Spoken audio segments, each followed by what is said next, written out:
no primeiro dia em que a reforma entrou em vigor, se eu fui numa audiência, a reforma estava sendo aplicada já. É o fato que a gente tem que conviver com ela, né?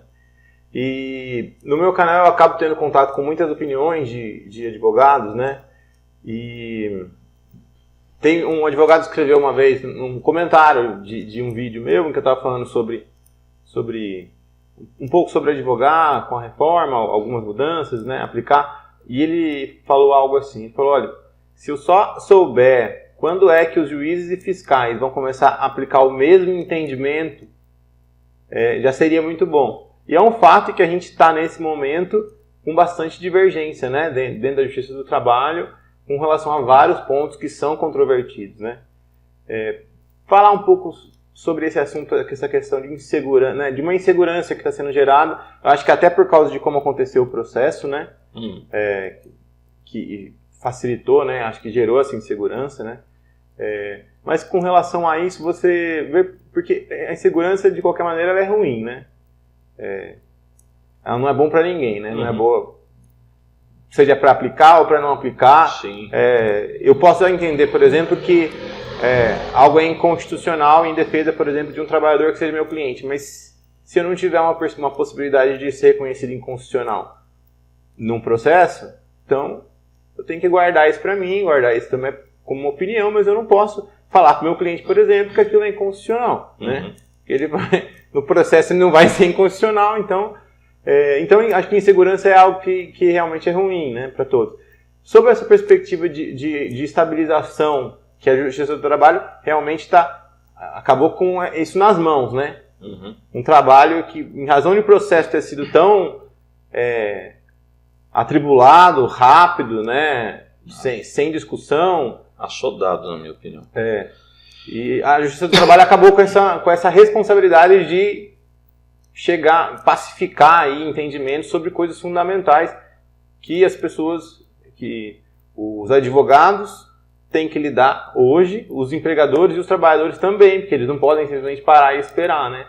Sobre essa perspectiva de estabilização, o que você entende, o que você acha, o que a Justiça do Trabalho como ela está lidando com essa estabilização e as perspectivas aí, o que os advogados podem esperar sobre estabilização? Veja, de fato, se a reforma trabalhista trouxe um fruto imediato, foi a insegurança jurídica. Modificou-se muita coisa em muito pouco tempo, sem o devido debate. O deputado Rogério Marinho, que foi o relator da reforma trabalhista, terminou por não se reeleger agora, ele sempre dizia, não, mas houve muitas audiências públicas, e de fato houve. A Ana Matra participou de várias, eu próprio participei de várias audiências no Congresso. Mas um fato é característico. Depois do relatório do deputado Rogério Marinho na Câmara dos Deputados, dali até a sanção pelo presidente Michel Temer, não se modificou uma vírgula. Então todo o debate que houve depois, as audiências públicas, tudo funcionou, digamos, como uma mise-en-scène, uma encenação, porque nada do que se falou teve proveito nenhum. Como se já tivesse decidido, né? Exato. Ou algo assim. E a conversa era essa, quer dizer, muitos senadores diziam abertamente que havia um ajuste com o governo para que o texto fosse aprovado naqueles termos, com o compromisso de que determinados pontos que na visão deles realmente eram problemáticos, aquela questão da gestante, da lactante em ambiente insalubre, etc., que essas questões... A tarifação do dano extra patrimonial também. Né? Que essas questões mais polêmicas seriam objeto ou de veto pelo presidente da República, ou então de uma revisão por medida provisória. Por isso, vários senadores, por exemplo, o senador Ricardo Ferraço, do Espírito Santo, nos disse que concordava com alguns dos nossos pontos de vista, mas manteria o texto como veio da Câmara porque havia esse compromisso.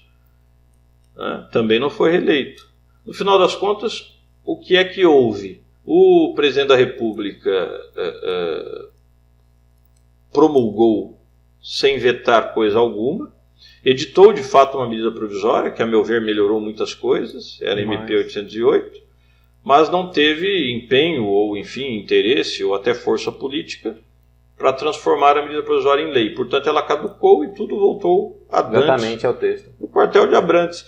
Então, não adiantou nada. E aí vem a insegurança jurídica. Volto a dizer, um texto muito abrangente, muito pouco debatido e decidido em pouquíssimo tempo. E aí se culpa a justiça do trabalho pela insegurança jurídica. Me desculpem, mas isto é como culpar a janela pela paisagem. Não podia ser diferente. Sim. Então é claro que a Justiça do Trabalho vai debater essas questões, é claro que haverá muitas opiniões, porque a reforma não foi clara. Uma evidência disso, você dizia, no primeiro dia em que entra em vigor a reforma. Isso foi característico. Eu até dei entrevista à época para a Folha de São Paulo, saiu ali no painel. Houve um juiz que em Ilhéus decidiu aplicar a reforma na parte processual aos processos antigos. E então o trabalhador naquela reclamação trabalhista não só teve a ação julgada improcedente, como, enfim, saiu devendo. Sim, foi condenado. Até tem um vídeo, inclusive, no meu canal sobre essa sentença. Pois é.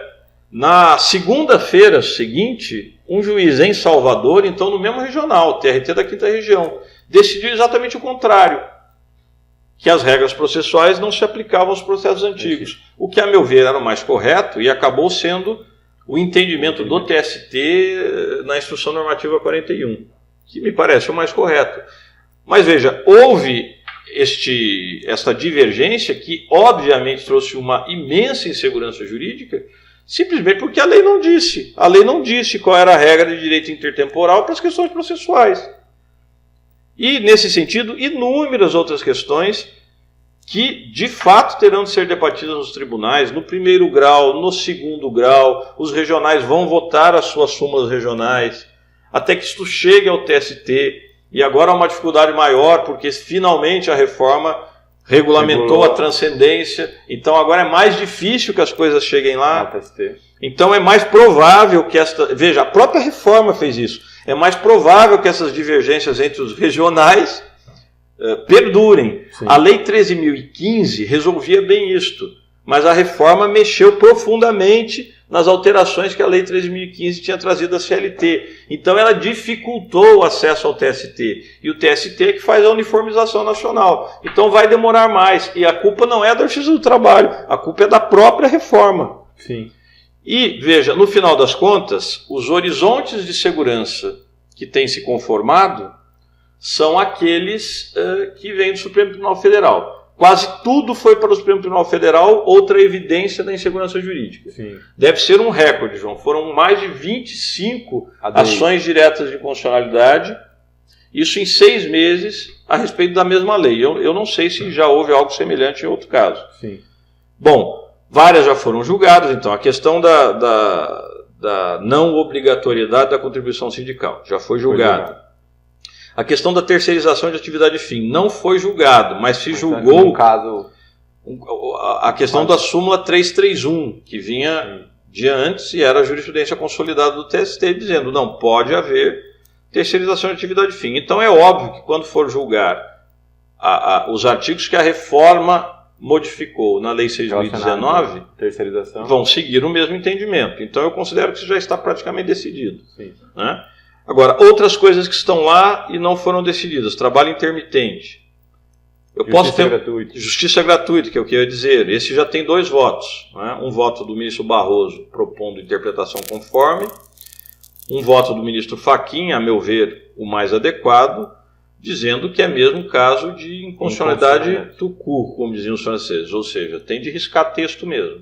Não tem como adaptar, trazer uma interpretação salvacionista e dizer, olha, essa interpretação torna constitucional. Não, é redução de texto. Tem de tirar aquela parte que diz, inclusive, ao beneficiário da assistência judiciária gratuita. Mas mesmo que prevaleça a visão do ministro Barroso, melhora e muito o quadro, porque pelo menos naquelas verbas de caráter alimentar, que é a maioria no processo do trabalho, o trabalhador já vai saber que não tem a possibilidade de ele sair devendo. Ele pode não ganhar tudo, mas ele não sai devendo. Agora, se prevalecer uma terceira tese, que provavelmente será do ministro Gilmar Mendes, de que está tudo constitucional e nem interpretação conforme cabe, aí fica mais ruim. Você tem uma situação em que efetivamente os trabalhadores temerão ir à Justiça do Trabalho, e aí, a meu ver, há um grande prejuízo à garantia do acesso à justiça. Mas o Supremo é que dará a última palavra e ele dirá isto. Nesses pontos em que o Supremo já tem decidido, o horizonte tem se pacificado e as coisas têm caminhado. Mas esta questão, especialmente da justiça gratuita, portanto do acesso à justiça, a meu ver, será fundamental para que nós possamos compreender como será o futuro da justiça do trabalho nesse novo contexto. Interessante. Você acha que esse ponto da justiça gratuita é fundamental? Fundamental. Pela Anamatra, nós temos um projeto que se chama Caravanas da Anamatra. Então nós vamos às regiões, conversamos com os colegas, com a administração dos tribunais. Eu, em março, estive na Paraíba. Não, desculpe, em Alagoas, na 20ª região. E conversei ali com os colegas. E me lembro que alguns colegas me reportavam o seguinte. Não, era na Paraíba mesmo, 13ª região. E os colegas me reportavam o seguinte. Guilherme, depois de 11 de novembro, que é quando entra em vigor a reforma, e especialmente a partir de janeiro deste ano, quase tudo que ingressou aqui era o Fórum da Capital, né? João Pessoa. Quase tudo que ingressou aqui dizia respeito a verbas rescisórias. Já não se viam mais pedidos sobre adicionais de insalubridade, sobre assédio moral, assédio sexual, danos extrapatrimoniais. Por quê? É muito claro isso para mim. Porque o trabalhador tem medo. E o advogado, inclusive, orienta nesse sentido. Ou seja, olha, você foi demitido. Há razões para você ter medo, né? Você foi demitido, está aqui o seu aviso prévio, agora a empresa é que tem que demonstrar que te pagou. Você não recebeu? Não. Então, isso aqui está ganho. A empresa não vai ter como provar, você vai ganhar. Ah, mas eu também realizava o mesmo trabalho que o meu outro colega, ele ganhava mais, equiparação salarial. Aí o advogado vai dizer, opa, mas você tem testemunhas? Ah, eu tenho a testemunha que está lá na empresa. Opa, mas o que essa testemunha vai dizer? Porque antes a gratuidade era o princípio regente. Sim. Então, digamos que o trabalhador podia tentar. Agora ele não pode. A prevalecer o texto, mesmo ele sendo pobre na acepção jurídica do conceito, ele poderá ter de pagar honorários de advogados para os patronos da empresa, honorários periciais, se ele perder no objeto da perícia, inclusive despesas mais básicas, como custas, se ele não comparecer à audiência. Então ficou caro e muito arriscado litigar. O que acontece? E aí os próceres dizem, né, e inclusive alguns jornais que se impressionaram muito com o fato que houve uma queda das ações, e houve mesmo. Primeiro trimestre deste ano, 45% redução média em relação ao primeiro trimestre do ano passado. A queda é óbvia. Mas aí eles dizem, são as aventuras jurídicas. Não são. Não são aventuras jurídicas. O trabalhador pode estar convicto de que ele tem direito à equiparação salarial, de que ele tem direito ao adicional de insalubridade, mas ele não pode assegurar que a prova vai convencer o juiz. Ele não pode assegurar que o perito vai dizer que o local é insalubre. Então, agora, na dúvida, ele não pede.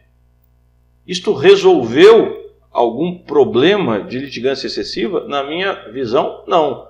Isto criou um obstáculo econômico, a meu ver, inconstitucional para o acesso à justiça. Se isto for resolvido no Supremo Tribunal Federal e for bem resolvido, seja pela inconstitucionalidade tucu, seja pelo menos pela interpretação conforme, pelo menos essa barreira se vence. Eu diria que um problema grave introduzido pela reforma trabalhista se resolveria pela palavra do Supremo Tribunal Federal. Interessante. Dr. Guilherme, há um assunto, um dos assuntos que eu acho que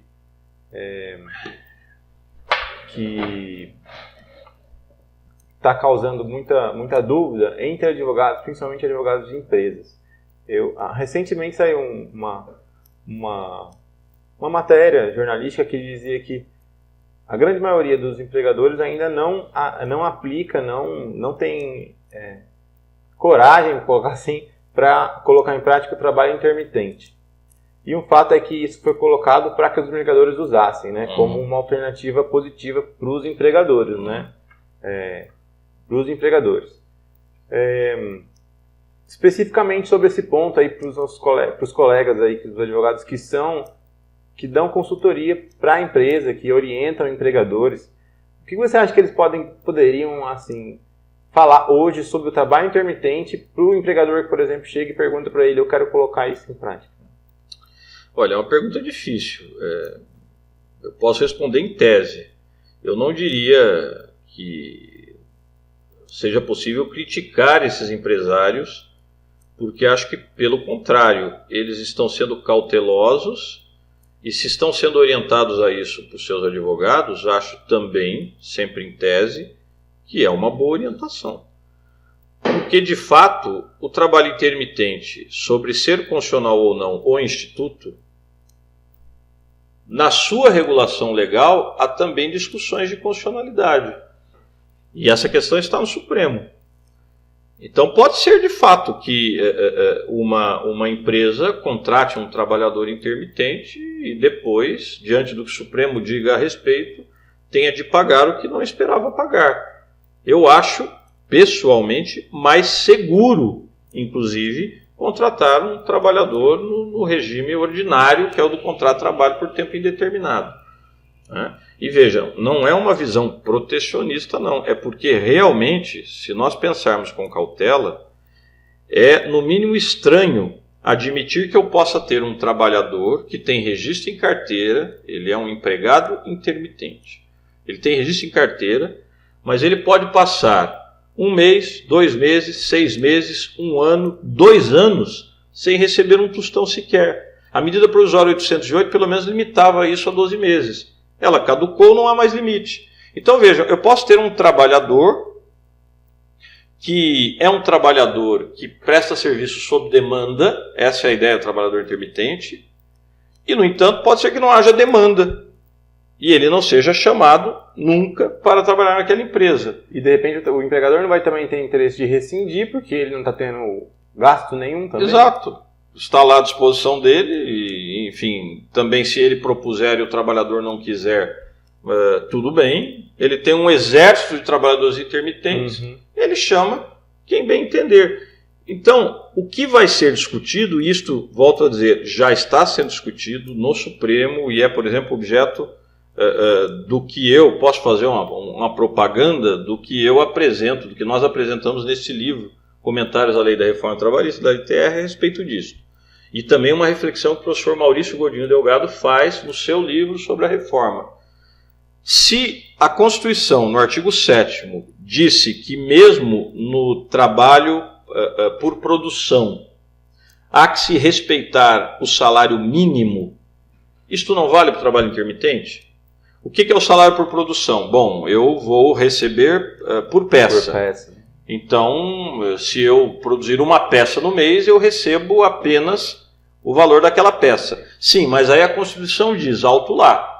Como ele é um empregado, ele tem de ter a garantia do salário mínimo, artigo 7º, inciso 4º. Então, ainda que ele produza uma peça só, seja lá por que razões forem, ele tem direito ao salário mínimo.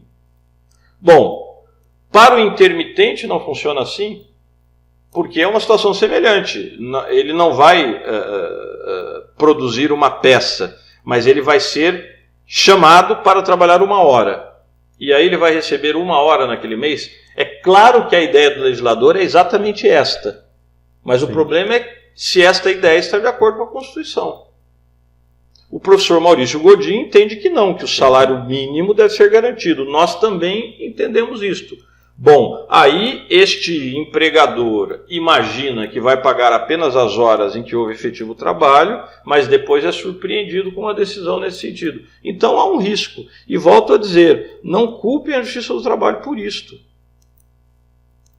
Este problema, este risco foi engendrado pela reforma, deveria ter sido resolvido antes, né? Que trouxe uma figura altamente polêmica sem o devido debate. E aí, eu vou até lhe dizer uma novidade, que eu acho que a maioria das pessoas não sabe.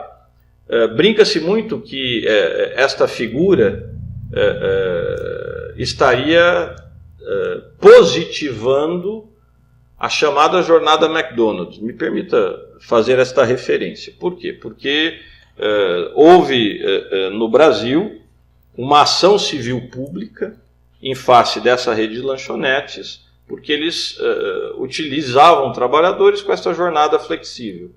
E aí, essa jornada flexível estaria agora dentro da lei, né? A ideia do Zero Hour Contract, né?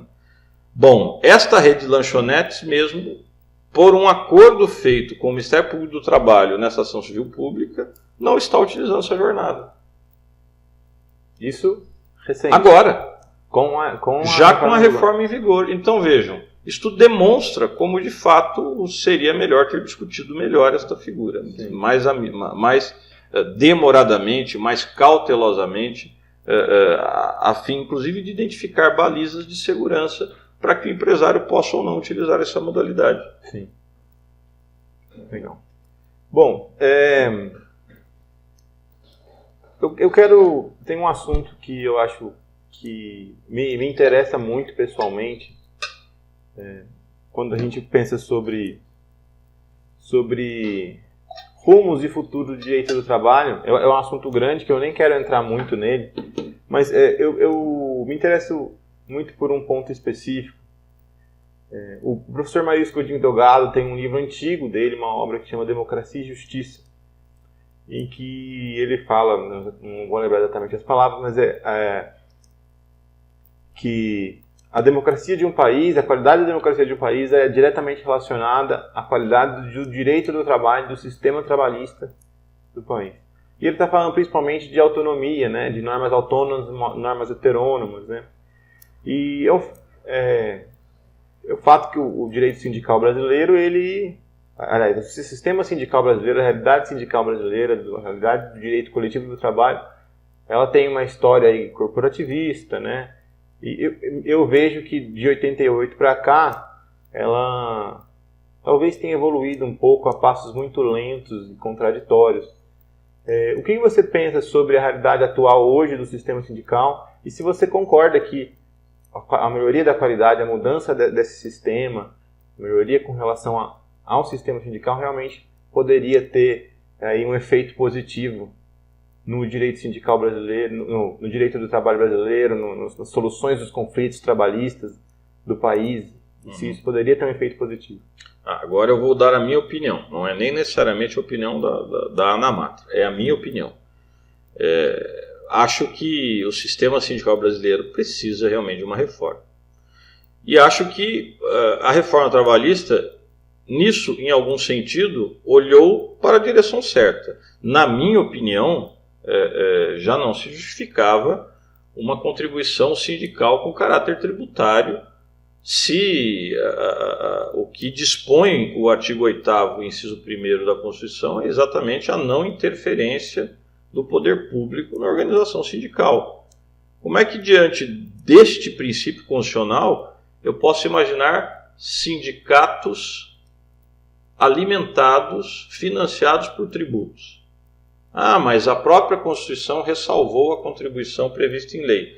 De fato, mas fica claro que ali havia, digamos, um quadro de tensão que deveria ser resolvido pelo legislador. E o legislador, bem ou mal, resolveu. Na verdade, resolveu mal. Por quê? Porque não fez nenhuma transição. Do dia para a noite, o sindicato perdeu, muitas vezes, a sua principal fonte de financiamento. E isso foi ruim. Quando se pensou nisso, né? Lá na discussão que houve ao tempo do governo Lula, da reforma sindical e trabalhista, né? Vários fóruns foram constituídos para esse debate. O que se propunha era um período de transição até a superação disto. A reforma fez de uma canetada. Isto foi ruim porque enfraqueceu especialmente sindicatos pequenos e médios.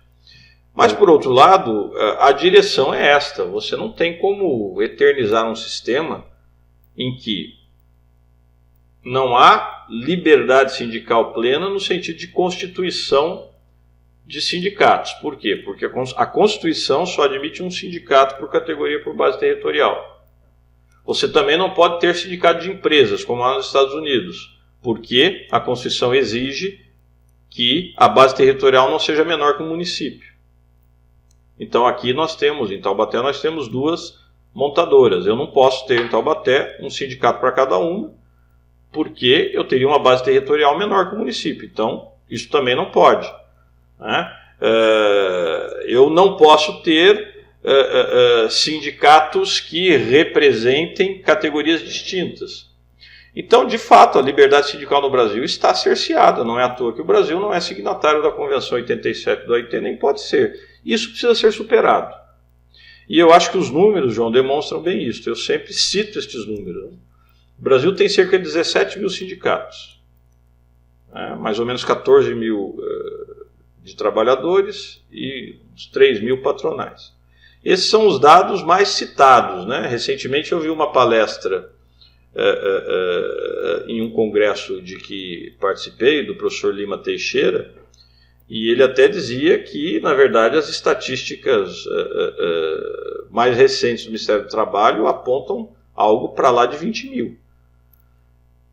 Isto num país em que a Constituição prevê unicidade sindical. Aí você olha para a Alemanha, que é uma potência econômica que está muito adiante de nós, né? O Brasil está aí sempre entre o 7º e o 9º lugar, a Alemanha entre os 3 primeiros. Mas que é um grande exemplo, né, com relação à organização coletiva, né? Exato. Eles não têm 100 sindicatos.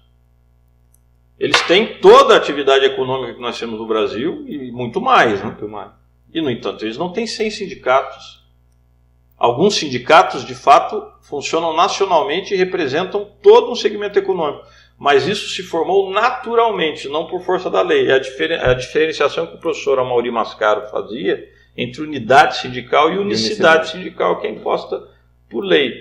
Então nós temos de evoluir para isto. Porque... E o caminho é a pluralidade. Então o Brasil precisa, de fato, na minha visão, ter uma reforma constitucional que acabe com a unicidade, que traga, de fato, liberdade sindical, instituindo um modelo de representatividade sindical e não de representação legal obrigatória, que é o que nós temos agora.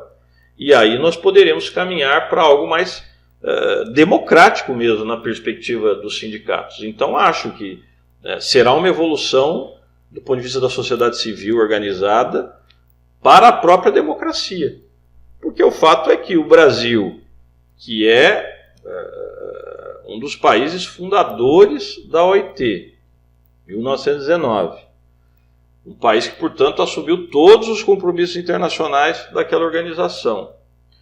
E que, no entanto, não é capaz constitucionalmente de ratificar uma das convenções fundamentais da OIT nos termos da Declaração de 1998. Isso é uma falha enorme. E o Brasil é sempre criticado internacionalmente por isso. E é preciso que os sindicalistas percebam isto, que é preciso evoluir nesse sentido. Que, volto a dizer, na minha opinião, não é possível pensar um modelo em que se eternize este modelo de contribuições sindicais obrigatórias com um perfil tributário ou quase tributário. Precisamos caminhar em outro sentido. Esta é a minha opinião, muito mais como professor e juiz do que qualquer outra coisa. Eu concordo, na verdade. Bom, professor, para a gente terminar, eu vou entrar aqui num assunto mais contraído. Eu estou representando aqui, na verdade, um grande número de advogados e advogadas e tem muitas coisas que o pessoal que está assistindo gostaria de saber, na verdade, sobre o juiz do trabalho, o presidente Ana Matra, o professor Guilherme Feliciano. E uma coisa que, por exemplo, muita gente fica curiosa, que te acompanha, você está em muitos lugares, né? E pessoalmente, como é isso para você? Você parece ter muita energia. Você dorme bem, não dorme bem? Você dorme bastante, você acorda cedo? O que você faz assim no seu dia a dia para você manter toda essa energia, fazer tanta coisa? Durante a semana, cada dia você está em um lugar, em uma cidade, às vezes em um país, né? Como que você faz isso? Como você concilia? Como você consegue realizar tanto assim? Tem gente que diz que eu tenho um clone. Ou alguns. Não, realmente, isso é desgastante. Mas eu, especialmente agora, nesse período em que eu presido a Associação Nacional dos Magistrados da Justiça do Trabalho, eu tento estar no maior número de compromissos possível. Porque muitas vezes é uma associação regional que me chama, ou é um tema relevante que está na pauta da ANAMATRA e para o qual se pede a palavra da ANAMATRA, né? Recentemente houve um evento importante em São Paulo sobre precatórios. A questão dos precatórios não é, digamos, tão relevante para a Justiça do Trabalho como é para a Justiça Comum. Mas eles queriam saber a visão da ANAMATRA a respeito disso, né? Quais os problemas, para que ponto poderia se evoluir. E eu fiz questão de acertar a minha agenda e ir, né? A minha querida Elisa, que é a secretária da ANAMATRA, é que morre com isso. Ela é que organiza a minha agenda. E a Luana também sofre com isso, tadinha. Elas é que me ajudam para que tudo se encaixe, né? Mas é extenuante. Eu durmo bem, eu durmo rápido, mas eu tenho muito sono. E para a necessidade de sono que eu tenho, eu acho que eu durmo pouco. Por isso é que às vezes, ou quase sempre, eu estou com olheiras. Mas são ossos do ofício. E aí, qual seria o segredo? Não é um bom segredo, nem é receita para ninguém, mas eu tomo muito café e tomo muito energético. O que não é bom, mas é às vezes o que me sustenta. Legal. Outra coisa que muitos advogados têm curiosidade, que é até uma espécie de um tabu assim, para os advogados, é a atuação judicial. Que eu sei que não é muito o que você tem feito, na verdade, né? Uhum. Mas dia a dia, e principalmente assim, por exemplo, uma pergunta que eu ouvi, você pessoalmente, você gosta de fazer audiência na Justiça do Trabalho? Eu adoro. É o que eu mais gosto. É o que eu mais curto. Mais do que, por exemplo, fazer sentença? Gosto, porque gosto mais, porque a sentença é interessante. Estou dizendo do prazer de realizar. Sim. A gente realiza também por obrigação. Tem que fazer em primeiro lugar. Mas dá muito prazer intelectual, por exemplo, você prolatar uma decisão em uma ação civil pública. É uma questão nova. Geralmente o Ministério Público do Trabalho traz, digamos, questões mais complexas, aspectos muitos elementos mais diferenciados de abordagem, teorias novas. E isso é estimulante, né? Geralmente uma ação civil pública tem sempre ali pelo menos uma ou duas questões muito estimulantes do ponto de vista intelectual. Agora, a reclamação trabalhista clássica, quer dizer, os dados do TST demonstram o que é que mais se reclama na Justiça do Trabalho. Mais de 50% das demandas dizem respeito, direto ou indiretamente, a verbas rescisórias. E não tem, digamos, muito debate jurídico. Sim. É o que eu dizia agora há pouco. Foi demitido sem justa causa, não recebeu as verbas rescisórias, tem direito a elas. Aí o que você vai discutir? A proporção do 13º das férias? O debate jurídico é pobre. Mas é claro, isso é direito do trabalhador, ele pede e nós vamos analisar. Mas assim, não há muito prazer intelectual em decidir essa questão. Horas extraordinárias é basicamente uma tarefa de verificar ali, quando não há discussão sobre a validade dos controles de ponto, se todos aqueles excessos que estavam no controle de ponto foram pagos ou não. Você faz isso por amostragem, a discussão jurídica é quase nenhuma. Então, esses casos são importantes, dizem respeito ao direito, à vida do trabalhador, evidentemente, e nós fazemos com todo zelo.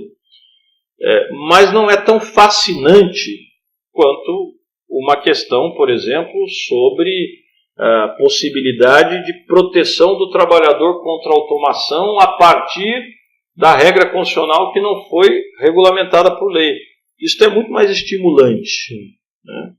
E como geralmente o que você tem é muito mais, por assim dizer, o arroz com feijão do que a mistura, se torna mais interessante, pelo menos para mim, a audiência do que a prolação da sentença, porque você tem muita repetição, casos repetitivos, casos mais prosaicos, que são importantes, a gente faz com todo zelo, não são tão interessantes. A audiência não, a audiência é viva, sempre tem um fato novo. sempre tem uma coisa diferente. E é da característica da Justiça do Trabalho, né? A oralidade é a nossa característica. Então, comparando com qualquer outro tipo de processo. Com certeza. É ali onde você convive com o advogado, é ali em que você estabelece relações, é ali onde você olha para a parte, olho no olho. Eu acho que isso é importante. Os britânicos têm uma expressão ótima. Eles falam do the right of a day na court, o direito a um dia na corte. Isso é da tradição jurídica. Então é muito importante ir ao juiz. Nós sabemos que no sistema processual brasileiro, isso nem sempre foi, digamos, um objeto prioritário. Né? Agora o CPC volta os olhos para isso, mas por muito tempo o CPC não tinha essa preocupação, era quase todo um processo de gabinete. A Justiça do Trabalho nunca foi assim, é uma justiça olho no olho. Ali você vê a parte, você vê a testemunha, você conversa, você muitas vezes toma café ali com o advogado, enfim. E isto é muito rico, é uma experiência pessoal muito enriquecedora. E você relaxa, inclusive. Né? Então eu adoro fazer audiência. Os advogados que já trabalharam comigo sabem que as minhas audiências demoram. Porque eu curto, eu gosto de fazer pergunta, eu gosto de entender, eu não gosto de terminar uma oitiva se eu não entendi o que a testemunha disse. Né? E quando tem uma questão mal resolvida, os advogados sabem também, eu faço questão de convocar uma testemunha referida para me esclarecer. Porque eu acho isso é que é o bacana, é você, digamos, descobrindo a verdade a partir dos instrumentos que o processo lhe dá. Então eu faço mesmo.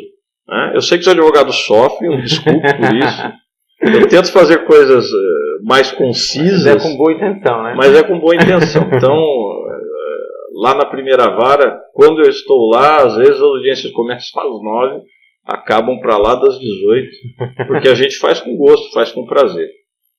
Já aconteceu alguma situação assim inusitada em audiência, algo que você lembra que seja engraçado? Várias, né? Houve uma, aí olha, se o doutor que está me ouvindo é o personagem, não é nenhuma crítica não. Só foi um caso, enfim, curioso. Eu estava em início de carreira, era juiz substituto, e a gente sabe que muitas vezes, quando o juiz é jovem e tal, e chega ali na vara pela primeira vez, na época ainda era junta de conciliação e julgamento, o advogado mais experiente às vezes tenta testar, né? Enfim, para ver qual é o pulso, qual é o conhecimento do juiz e tal. E era um caso também super prosaico, uma reclamação trabalhista em que eu acho que se discutia ali, ou era vínculo, ou era validade de cartão de ponto.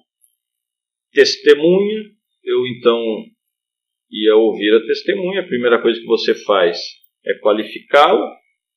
Eu perguntei, enfim, onde a senhora mora? Aí ela falou, mora na rua tal. Antes dela terminar de dizer a rua tal, eu ouço o advogado. Excelência, protesto! Aquilo me chamou a atenção, né? Bom, mas protesto? O protesto é interessante, ele não existe na CLT.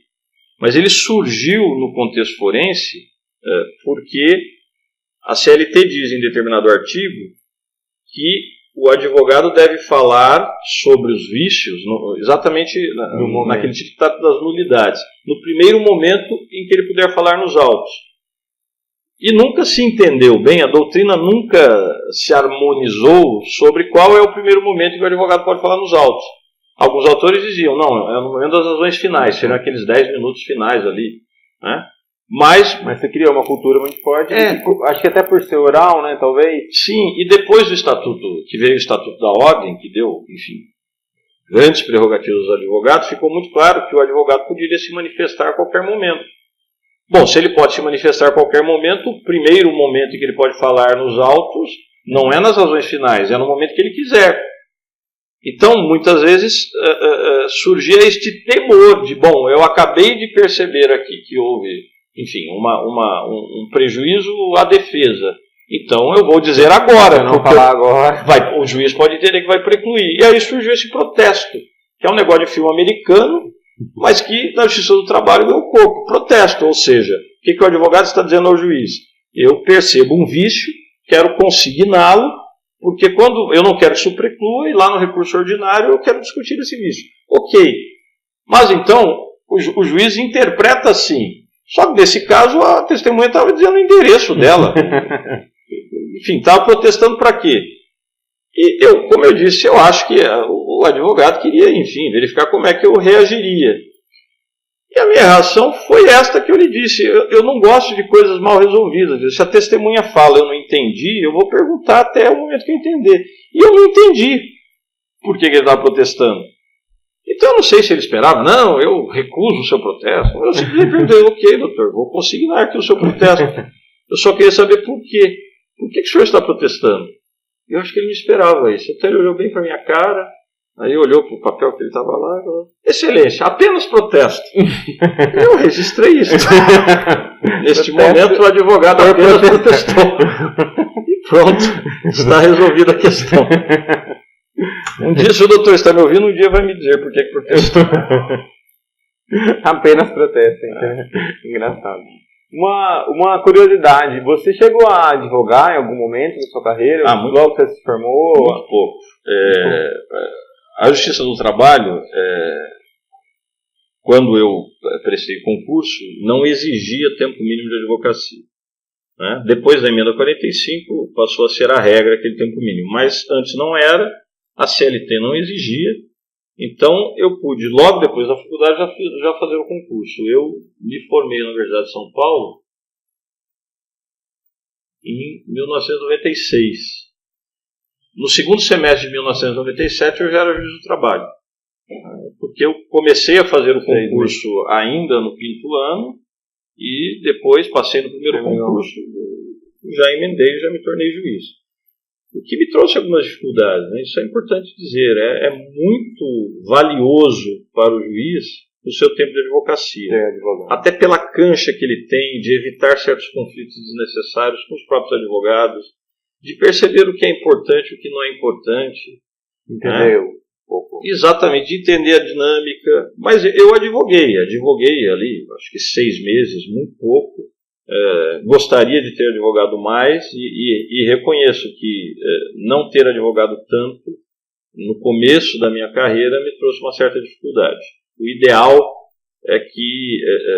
ideal seria que todo juiz tivesse passado por um tempo de tarimba na advocacia, mas nem sempre isso acontece. Sim.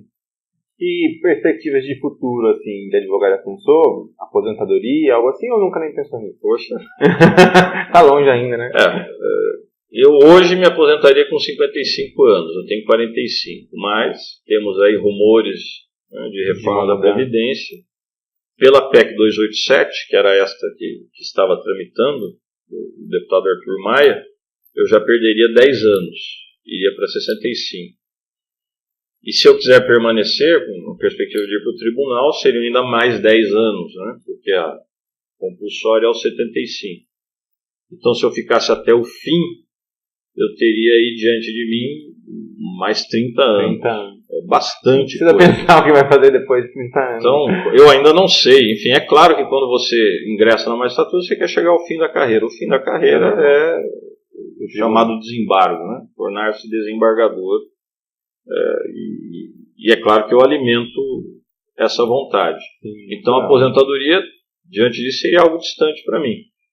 Mas eu penso, e aí falo muito pela realidade do meu pai. Meu pai se aposentou, servidor público estadual, quando ainda não havia essas reformas todas, então ele se aposentou relativamente cedo, e meu pai sempre foi muito ativo. Então ele se aposentou, fez uma faculdade de Direito, depois trabalhou muito tempo com contagem de tempo de serviço, e meu pai não para. E eu acho que eu tenho um pouco desse ímpeto, eu não consigo me ver parado. Então, certamente, quando e se eu me aposentar, eu não sabe o que virá, eu penso em primeiro, academia, lecionar é algo que eu gosto muito, então provavelmente não vou parar. Ainda que eu pare de judicar, provavelmente não vou parar de lecionar. Gosto de escrever, é algo que certamente eu seguirei fazendo mesmo depois da aposentadoria. E talvez, muito provavelmente, advogar, por que não? Acho que sim. Legal. Preparo o meu lugar lá no presídio.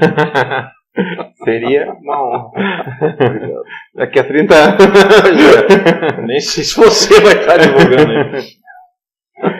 Bom, Dr. Guilherme, eu quero agradecer em meu nome, em nome de todos os advogados aí, advogadas que acompanham o canal, agradecer pelo tempo, agradecer pela conversa agradável, dizer que foi uma honra, foi um prazer para mim, foi uma felicidade para mim estar aqui e ter a oportunidade de te ouvir. A honra é minha, foi uma satisfação, como eu disse, o João é velho de guerra já nos conhecemos de outros carnavais, né, e é um prazer, uma satisfação pessoal mesmo, ver a sua projeção, o que você tem realizado, a sua criatividade, que eu acho que é uma coisa importante na nossa profissão, seja como advogado, seja como juiz, é preciso pensar um pouco fora da caixinha. Isso é muito legal. Esse teu projeto é, de certa forma, pensar fora da caixinha. Que bom que coube aí um espaço para mim, fora da caixinha. E eu fico muito satisfeito, fico honrado também pelo convite e vamos em frente. Se houver aí outros temas no futuro, conte com a gente. Que ótimo. Legal. Muito prazer. Bom, então, eu quero agradecer também você, advogado que está aqui ouvindo. Quero dizer para você que quero saber o que você achou sobre a conversa do Dr. Guilherme.